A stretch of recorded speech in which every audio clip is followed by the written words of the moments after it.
di masa-masa ketika kita diperhadapkan dengan sebuah kebutuhan yang luar biasa, melebihi kemampuan kita manusia untuk memenuhinya, Tuhan suruh hati kita belajar berhikmat begini. Belajar untuk mengelompokkan masalah menurut tipe dan jenisnya.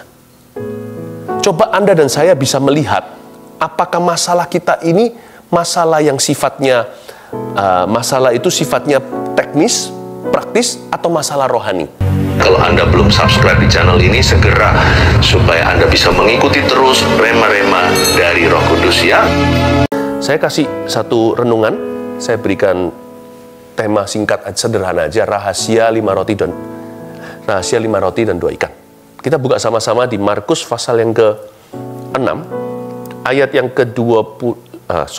Markus pasal 6 ayat 35 sampai 43.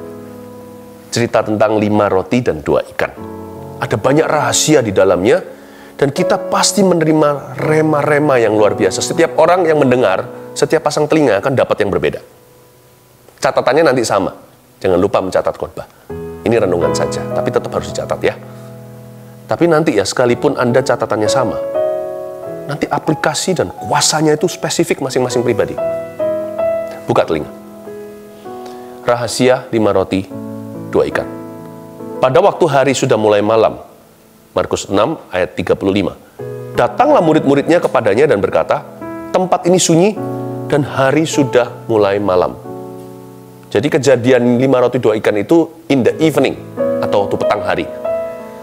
Secara profetik saya tarik lebih jauh, ayat ini juga bisa bicara di mana ada kegelapan, itulah kesempatan untuk cari wajah Tuhan. Orang yang mencari wajah Tuhan biasanya nggak akan menemukan hanya wajahnya, tapi plus menemukan tangannya. Kesulitan manusia adalah ketika dia mengalami masalah, dia lari dari hadirat Allah. Karena dia merasa jawabannya ada di luar sana, Tuhan nggak sanggup menolong dia. Atau kalau Tuhan sanggup, Tuhan nggak mau. Jadi belum apa-apa udah WO dulu, udah merasa Tuhan itu tidak mau. Belum apa-apa sudah ada roh penolakan.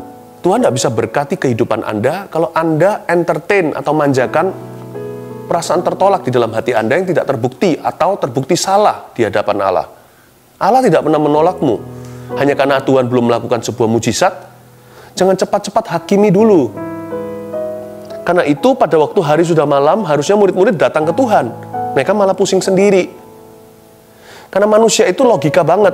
Dan saya nggak bisa salahkan sih. Karena memang manusia itu kan terdiri dari panca indera. Apa yang dia lihat itulah kenyataan. Apa yang nggak kelihatan, dia nggak percaya. Karena itulah perlu doa seperti ini, bukan untuk ingatkan kita masih ada yang namanya jalur iman. Kalau kita sudah berusaha. Ya memang di luar sana ada orang yang iman-iman doang, lalu tidak melakukan sesuatu, itu jadi batu sandungan. Tapi bukan berarti gara-gara mereka, kita jadi trauma sama yang namanya beriman. Hanya karena di luar ada uang palsu, bukan berarti semua uang itu nggak ada asli. Nggak ada aslinya. Jangan sampai orang yang imannya kurang tanggung jawab membuat Anda jadi takut beriman. Merasa bersalah, merasa masa iman-iman saja. Masih ada jalur iman, makanya perlu doa seperti ini. Pada hari waktu malam, itulah tandanya mujizat akan segera terjadi. When you see problems all around you, then that's probably the best place for a miracle, right? Atau Anda lihat persoalan di kiri kanan, mungkinkah itu adalah waktu yang lokasi yang paling strategis untuk mujizat terjadi? Saya punya satu kalimat, mungkin Anda bisa tulis ini. When you reach the end of your resources, you probably have just found the beginning of your miracle. Waktu Anda dan saya sampai kepada ujung tombak sumber daya kita sebagai manusia, kemungkinan besar kita baru saja menemukan permulaan mujizat kita. Itu dia. Nah, ini terjadinya malam hari, oke? AM, PM, AM, PM-nya, pagi, malamnya. Sekarang kita lihat ayat yang ke-36. Suruhlah mereka pergi, supaya mereka dapat membeli makanan di desa-desa dan di kampung-kampung sekitar ini. Ini perkataan murid-muridnya ini. Kalap, panik nih. Suruh mereka pergi, Tuhan. Kita nggak bisa kasih makan mereka. 5.000 orang laki-laki, belum lagi yang perempuan dan anak-anak. Berapa puluh ribu itu di situ, di bukit itu. Sudah suruh mereka pergi. Tapi jawab Yesus ayat 37, tetapi jawabnya, kamu harus memberi mereka makan. Kata mereka kepadanya, dalam protes tentunya, jadi haruskah kami membeli roti seharga 200 dinar untuk memberi mereka makan? Siapa bisa kasih makan puluhan ribu orang? Kalau satu roti seharga 200 dinar, berapa duit itu? Tuhan, kita nggak kaya.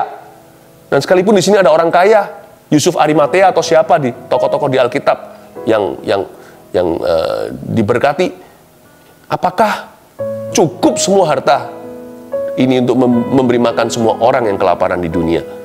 Mereka itu lupa kalau mereka bicara sama Tuhan Yesus. Nah, ayat 36 dan 37 mengajarkan kita sesuatu. Salah satu rahasia 5 roti 2 ikan adalah supaya kita introspeksi. Gini, ayat 36, murid-murid Yesus berkata begini, Tuhan suruh mereka pergi. Tapi jawab Yesus di ayat 37, kamu harus memberi mereka makan. Please, hari-hari ini kita harus banyak introspeksi, mumpung kita ada banyak waktu untuk berdiam diri. Selama ini adakah di antara kita yang terlalu bossy, terlalu suka suruh-suruh orang, perintah-perintahin orang-orang di kanan kiri? Adakah di antara kita itu yang suka mengajarkan sesuatu tapi kita sendiri tidak pernah melakukannya, atau double standard, luar dalam nggak sama? Kalau kita mau mengalami karya Tuhan semakin nyata, kita nggak harus sempurna. Tuhan itu tidak pernah berjanji memberkati orang jikalau dia sempurna. Tapi kita harus tulus. Orang salah kalau tulus, ada harapan untuk ditolong oleh Tuhan. Tapi kalau orang itu sekalipun sempurna, kalau dia tidak punya ketulusan, Allah tidak mau ada hubungan dengan orang tersebut. Luar dalam mesti sama. Suruhlah mereka, kata murid-murid pada Yesus. Tapi Yesus berkata, no, kamu harus beri mereka makan. Kamu jangan suruh-suruh orang kalau kamu sendiri tidak mau pergi kelaparan. Kamu mau makan, kok suruh mereka pergi perut hampa, itu gimana? Janganlah kita suruh orang melakukan sesuatu jikalau kita sendiri tidak bersedia melakukannya. Jangan suruh orang lain melakukan apa-apa jikalau kita sendiri tidak pernah bersedia untuk melakukan apa yang kita perintahkan. Tuhan suruh kita tulus jadi orang. Alkitab mengatakan di sini, di 36-37, janganlah kita punya standar ganda. What you want others to do unto you, do it unto others, and thus you will. Anda akan melihat sebentar lagi, apapun yang Anda jama akan dilipat gandakan oleh Tuhan. Apa yang Anda ingin orang lain lakukan pada Anda, lakukan itu kepada orang lain dulu. Ayat 38. Tetapi ia berkata kepada mereka, berapa banyak roti yang ada padamu? Yesus ngomong begini, berapa banyak sih roti yang ada padamu? Cobalah periksa. Sesudah memeriksanya, mereka berkata, 5 roti dan 2 ikan. Garis bawahi di ayat 38, yang ada padamu. Yesus bertanya, berapa banyak roti yang ada pada kalian semua? Nah, di sini ada sebuah hikmat rahasia 5 roti 2 ikan cerita ini. Selalu gunakan apa yang ada padamu untuk memperoleh apa yang belum ada padamu. Jangan berangan-angan, aduh, andai kata aku punya itu. Kelola dulu yang ada pada Anda, untuk Anda mendapatkan apa yang Anda butuhkan kemudian hari. Saya ulangi, banyak orang itu selalu menginginkan sesuatu yang dia belum miliki, atau dia menyesali sesuatu yang hilang di masa lalu, atau yang sekarang dia tidak miliki di masa kini. Orang itu selalu merindukan lubang pada donatnya. Mereka tidak pernah melihat rotinya. Tuhan tanya sama murid-muridnya, lu orang punya berapa roti, bukan berapa lubang. Jangan lihat berapa ribu orang. Apa yang kau miliki? Aduh Tuhan, sebut aja malu dibanding dengan kebutuhan dan keperluan mereka. Apa artinya 5 roti 2 ikan? Nah, itu dia, Tuhan bilang. Jawaban telah tiba. Bukankah Tuhan tanya, kalian punya berapa? Mungkin mereka ragu-ragu mengucapkannya, tapi akhirnya ketahuan mereka punya 5 roti 2 ikan. Tuhan bilang, pertanyaanku sederhana, kamu punya apa? Aku tidak tanya kepadamu, kata Tuhan pada murid-muridnya, kamu bisa beri apa? Aku tidak tanya kepadamu, mereka perlu berapa? Aku tanya padamu, kamu punya apa? Hari-hari ini Tuhan juga tanya, Roh Kudus tanya pada kita. Jangan menyesali apa yang hilang kemarin, atau yang sekarang telah melayang, atau apa yang Anda inginkan ke depan dalam kepanikan. Selalu sekarang renungkan satu pertanyaan Kristus kepadamu. You punya apa di tangan? Ada apa yang Anda miliki padamu? Kelolalah itu. Selalu kelola apa yang sudah di dalam tangan kita. Sedikit pun kelolalah. Karena itu nanti Tuhan sanggup lipat gandakan dengan caranya yang heran untuk menjadi jawaban di kemudian hari. Dan semua kebutuhanmu akan tercukupi. Apa yang di tangan? Gajiku tinggal setengah. Ya itu. Jangan berkata sudah separuh hampa, tapi setengah terisi. Puji Tuhan, masih ada 50%. Dengan ini, akan menjadi something, akan menjadi sesuatu nanti. Selalu gunakan apa yang ada padamu untuk mendapatkan apa yang belum ada padamu, yang nanti akan ada. Selalu pakai yang sudah ada di tangan. Always use what you have, not use what you don't have. Use what you have to gain what you do not yet have. Semoga Anda malam-malam setelah makan gini, saya ajak sedikit muter, mikir, supaya bisa nangkep ya, maksud saya ya. Tuhan tanya sama dia, sama mereka, berapa banyak roti yang ada padamu? Tuhan tanya padamu sekarang, kalian masih punya apa? Serahkan pada Tuhan. Jadilah seorang pengasih, jadilah seorang pelayan, jadilah seorang pensyukur. Nggak tahu ada kata seperti itu nggak? Jadilah seorang pemberi, orang pemberi. Tuhan tanya sama mereka, kalian punya 5 roti, 2 ikan kan? Ya, kamu harus memberi mereka makan. Ayat 37 kembali tadi, saya garis bawahi. Tapi jawabnya, kamu harus memberi mereka makan. Garis bawah ini, kamu harus memberi.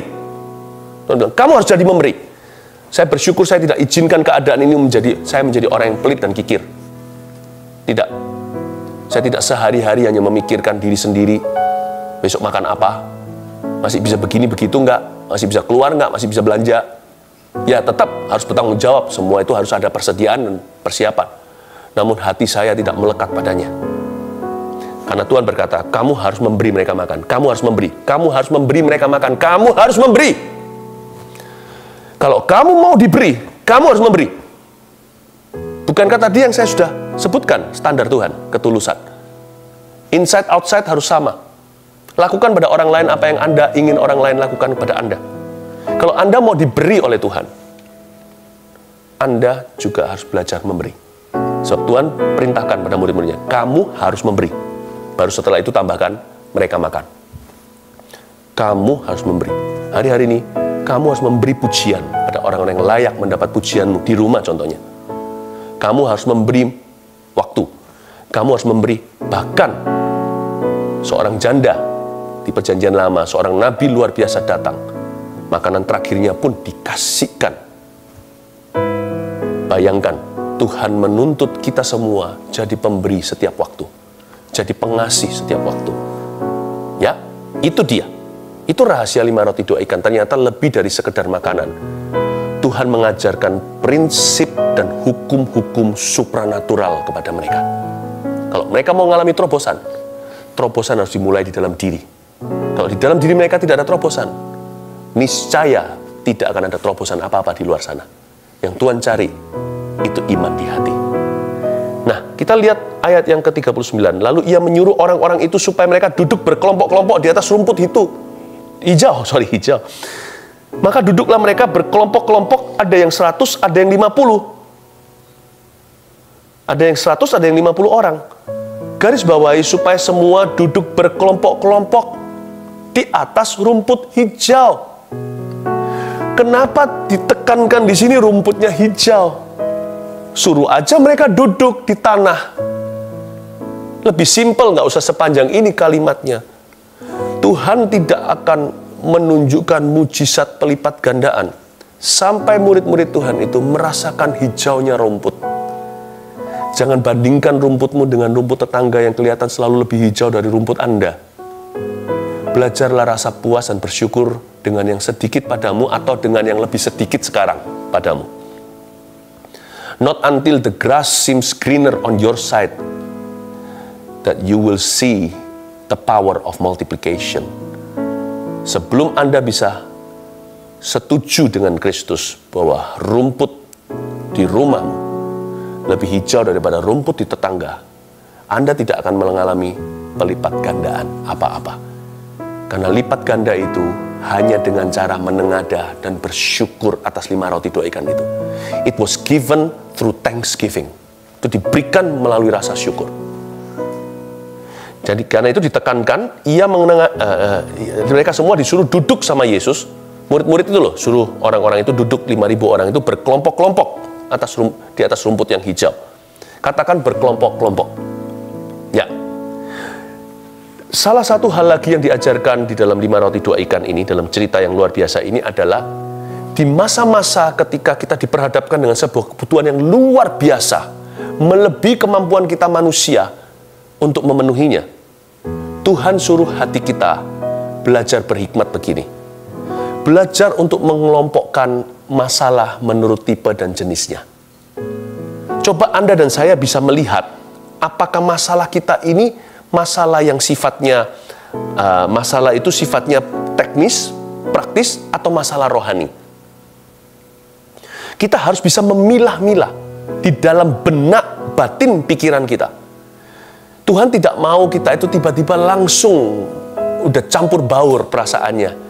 Karena kita tidak menerima roh yang membuat kita menjadi ketakutan. Kita menerima roh yang membuat kita punya pikiran itu tertib.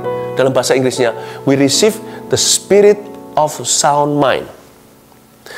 Pikiran yang tertib itu bisa mengelompokkan atau mengkategorikan problema. Lord, I have a problem. Waktu kita mendekat pada Tuhan, disinari pikiran, akal budi kita pun main. Roma 12 katakan itulah pembaharuan pikiran. Disinilah kita bisa menaruh dalam kategori, meletakkan yang ini masalah sifatnya relasional, yang ini masalahnya praktis, yang ini masalahnya rohani. Nanti Tuhan juga akan bicara kepada Anda solusinya di mana, sesuai dengan bijaksana yang Allah letakkan di dalam hati dan pikiranmu. Nah, yang ini solusinya adalah komunikasi. Yang ini solusinya adalah menabung. Mengalokasikan dana dengan smart sekarang. Ini mengencangkan sabuk, yang ini jangan kau tahan. Give, it will come back to you. Good measures pressed down, shake it together, running over you. Nanti juga Tuhan akan memberitahu kepada kita solusinya. Yang ini bukan untuk ditahan, ini berkat untuk ditabur. Kalau yang tadi itu untuk ditabung, yang ini untuk ditabur. Berikan pada Tuhan. Dan takaran yang kau pakai waktu memberi akan dilimpahkan kembali kepadamu.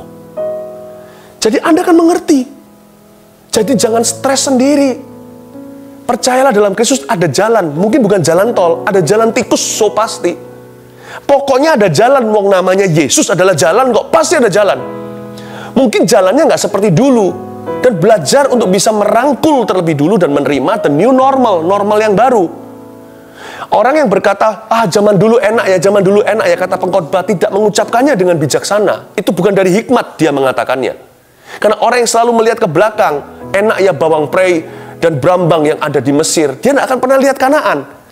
Sekarang kita ini kecepit di tengah, di padang pasir, mungkin putar-putar di sana 40 minggu. Jangan sampai 40 tahun mati di situ. Tuhan suruh mereka duduk di rumput yang hijau, bersyukur dulu, thanksgiving. Thank you. Rumputku lebih hijau. Rumputku tidak segede lapangan golf di sebelah sana. Tapi saya nggak bisa bayangkan harga yang mereka bayar untuk bil airnya, untuk bon airnya. Aku nggak iri. Tuhan tidak bisa berkati hati yang iri. Tuhan tidak pernah berkati Kain, dia berkati Habil. Ketika setelah itu Tuhan akan ajarkan kita, sekarang ya saya ajari, kelompok-kelompokkan orang-orang. Karena Alkitab tidak mengatakan mereka mengelompokkan berdasarkan jumlah. 10-10 atau 5-5 atau 50-50 nggak dikatakan begitu di ayat ini. Jadi mereka mengelompokkan berdasar apa? Berdasarkan insting. Murid-murid diajari untuk smart di lapangan. Kalian jadi satu. Kalian berapa family? Kalian berapa keluarga ya? Oke, ini cousinmu ya. Oke, duduk sama-sama. Tiba-tiba 5.000 atau puluhan ribu orang itu tertata dengan teratur. Murid-murid belajar smart. Kelihatannya hanya memberi makan. Itu sebenarnya seminarinya Tuhan. Diajari untuk mengatasi masalah yang terjadi di depan mata. Kamu harus bisa mengkategorikan ini problema apa, yang ini harus masuk di kantong yang mana, A, B, atau C. Nanti solusi akan datang juga seperti cara Tuhan turunkan mana per family atau per kategori. Tuhan juga akan bicara, mempilah-pilahkan visimu. Visi itu ada jangka panjang, ada jangka pendek. Maksudnya jangka panjang, jangka pendek bagaimana? Ada visi yang sifatnya panjang. Kalau sekarang kita ingin pikirin terus. Kalau begini terus, aku udah bangun semua portfolioku, tiba-tiba sekarang ludes begini. Aduh, padahal aku ingin sekali jadi orang yang sukses banget loh. Akan frustrasi orang yang seperti ini. Ada visi itu harus dikategorikan. Mungkin sekarang lebih baik Anda berpikiran lebih jangka pendek dan jangka menengah. Sehari demi sehari, sebulan demi sebulan. Miliki visi bulan depan, aku akan mencapai ini.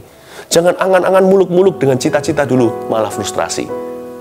Orang yang smart dalam Tuhan juga akan bisa memilah-milah visi mana jangka pendek, mana yang jangka panjang. Dia bisa mengatur ekspektasinya sendiri. Kelompok-kelompokkan orang. Ya nak, kira-kira itu hikmat yang kita terima dari 5 roti 2 ikan. Ayat yang ke-41.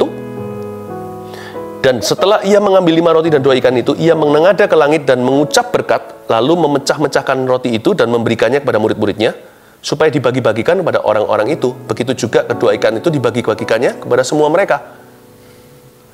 Dan mereka semuanya makan sampai kenyang. Nah, ini nggak ada teorinya. Mujizat kalau ada teori itu proses manusia, itu bukan mujizat. Ajaib. Itu plan A-nya Tuhan. Ajaib. Itu tidak ada rumusnya. Kalau ada rumus, bukan keajaiban namanya.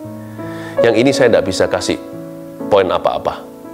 Simple aja mengingatkan Anda 41 dan 42. Somehow, the end will meet. You will be able to make the ends meet. Satu ujung dengan ujung lain itu nanti akan ketemu dalam rencana Allah. Semua disambung, berkesinambungan menjadi sebuah rencana besarnya. Pokoknya, kalau Anda berdoa cari wajahnya, nggak hanya menemukan wajahnya, tapi juga tangannya. Percayalah, mujizat masih terjadi. Disinilah yang disebut campur tangan Allah. Kalau lain ditolong, saya juga. Tangannya terbuka untuk kami, sekeluarga. Yang ini nggak ada rumusnya. Waktu saya baca ayat 41, Yesus menengadah ke langit dan mengucap berkat. Tiba-tiba 5.000 orang makan, 20.000 totalnya kali. Semua makan, besar kecil tua muda, laki-laki perempuan. Kalau Anda tanya sama saya, gimana kejadiannya? How do I know? Ahli teologi juga kalau mau selidiki ini, bisa meledak kepala, nggak akan bisa menemukan dari sini kok bisa ke situ. Makanya namanya miracle. If you don't believe in miracle, you shouldn't be a Christian. Kalau saya tidak percaya mujizat bisa terjadi, bahkan kita tidak boleh jadi orang Kristen. Kekristenan itu apa? Kita percaya seorang pribadi yang lahirnya tanpa melalui sperma papanya. Lahir dari kandungan seorang Maria, seorang gadis tulen. Coba bayangin. Pelayanannya penuh dengan miracles, pengajarannya nggak masuk akal manusia, tetapi begitu indah menantang akal budi kita untuk menanjak kepada pikiran sorga. Lalu Yesus itu matinya bukan pada kehabisan darah, tapi menyerahkan nyawa. Orang bisa menyerahkan kepadamu, kuserahkan nyawaku, gitu. Bahkan sebelum mati sudah memprediksi 3 hari aku bangkit. Mana ada cerita itu? You're believing in a person with all these miracles, dengan semua miracle traits ini. Lalu pada hari ketiga kuburnya kosong, bangkit. Bahkan kita nggak bisa menyebut kita gereja perjanjian baru tanpa percaya dengan bahwa mujizat masih bisa terjadi. Why? Mujizat gereja pertama kali lahir, happy birthday to you, happy birthday to you. Setiap tahun kita harus merayakan anniversary sebuah miracle terjadi, lidah api di atas 120 kepala. Itulah caranya gereja lahir di dunia. Gereja jangan berubah menjadi gedung. Orang Kristen jangan berubah menjadi agama dan teori. You're believing in a person who was a miracle all the way.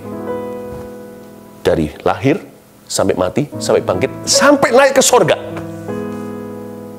Disaksikan di depan 500 pasang mata. Saya beritahu, kalau dengan campur tangan Allah, trust me, your ends will meet. Ujung satu dengan ujung satunya akan ketemu. Di mana area hampa kosong vakum itu, somehow, gimana besok bayar, katakanlah bill kita, tagihan tertentu. Somehow, setelah Anda menoleh nanti, setelah lewat ini semua, per bulan, lewat. 3 tahun, lewat. Anda noleh lagi 10 tahun kemudian berkata, ajaiblah Tuhan. Kalau enggak gitu bukan Tuhan namanya. Inilah ayat 41 dan 42, misterius, kita enggak mengerti. Gimana dari sini sampai ke sana 5.000 orang makan. Mintalah campur tangan Tuhan. Lakukan bagianmu, kelompok-kelompokkan. Lakukan bagianmu, standar 1, ketulusan. Jangan pelin-pelan. Lakukan bagianmu, kelola yang ada padamu. Sedikit pun kelolalah. Gunakan apa yang ada padamu untuk memperoleh apa yang belum Anda miliki. Remember, it's what you have that will make you have what you don't have. Apa yang kau miliki yang akan membuatmu bisa memiliki apa yang belum Anda miliki hari ini. Yang terakhir ayat 43. Kemudian orang mengumpulkan potongan-potongan roti 12 bakul penuh. Selain daripada sisa-sisa ikan yang ikut makan roti itu ada 5.000 orang laki-laki. Ayat 43, dengan ini saya selesai. Mengumpulkan potongan-potongan roti 12 bakul penuh. Jadi murid-murid Yesus ada 12 rasul waktu itu yang suruh kelompok-kelompokkan orang. Masing-masing pulang, diajari Tuhan untuk considerate, untuk bisa memikirkan orang rumah. Pulang tapau masing-masing sebakul. Untuk Petrus tentunya kasih mertuanya, istrinya. Petrus itu mertuanya disembuhkan Yesus di awal-awal Injil. Berarti Petrus punya istri kan? Paulus nggak punya. Paulus itu single all the way. Murid-murid yang lain juga, rasul-rasul yang lain. Mereka masing-masing pulang bawa satu bakul. Itu bakulnya banyak, itu besar. Jadi mungkin dimakan dengan orang-orang satu RT. Kita makan bersama dan sebagainya. Tuhan itu ajari mereka untuk menghargai blessing to the last drop. Dan untuk menjadi blessing to the last drop. Untuk menjadi berkat sampai titik darah penghabisan. Untuk menghargai berkat sampai titik terakhir. Tetesan terakhir. Saya kasih lagi contoh ya. Nggak hanya 12 bakul penuh. Sisa-sisa ikan pun dibungkus. Ada satu keajaiban yang luar biasa. Memecah-mecah roti kan. 5 roti. Jadi banyak. Biasalah. Karena roti dari tepung segalanya atau dari ragi dan sebagainya. Ikan. Itu ikan cuma 2. Dipecah mungkin dari area kepala. Yang sisa ekornya setengah badan. Keluar kepalanya lagi. Ini ikan nggak pernah melewati masa-masa jadi telur. Nggak pernah mencicip air. Langsung gorengan. Ini ikan bukan plastik loh ya. Ikan-ikanan seperti daging kepiting palsu. Oke? Ini adalah ikan beneran. Kalau Anda buka dalamnya juga ada ringnya. Juga ada tulangnya, ada organ dalamnya jikalau ada. Termasak semuanya kayak ikan kecil atau ikan apa. Ini ikan Tuhan ciptakan tanpa lewat laut. Itu ciptaan, karena ini bukan ikan palsu. Kalau yang dicabut adalah daerah ekornya, tinggal kepala yang di tangan, ini ditaruh di piringnya, tiba-tiba pluk, muncul ekor. Jadi setiap kali dipecah satu ikan, itu ada satu ekor ikan ciptaan baru. Sejak dunia dijadikan, tak pernah mencicipi air maupun lautan. Amazing. God can bless you. Tuhan bisa memberkati Anda di luar teorimu. Tuhan bisa memberimu mujizat di luar biologi yang Anda kenal selama ini. Dan setiap ikan itu Tuhan bungkus. Tidak boleh sisakan. Setiap udang jangan dibuang. Setiap ekor itu adalah satu adalah satu berkat tersendiri. Tuhan ajari mereka untuk ringkas sisanya dan dimakan kemudian hari. Tuhan ajari kita untuk belajar menikmati dan menghargai every little blessing. Hari-hari ini adalah waktu yang tepat. Kalau Anda makan nasi, jangan sisakan satu butir. Belajar berkata, ini semua dari Tuhan. Itu satu beras. Itu satu padi.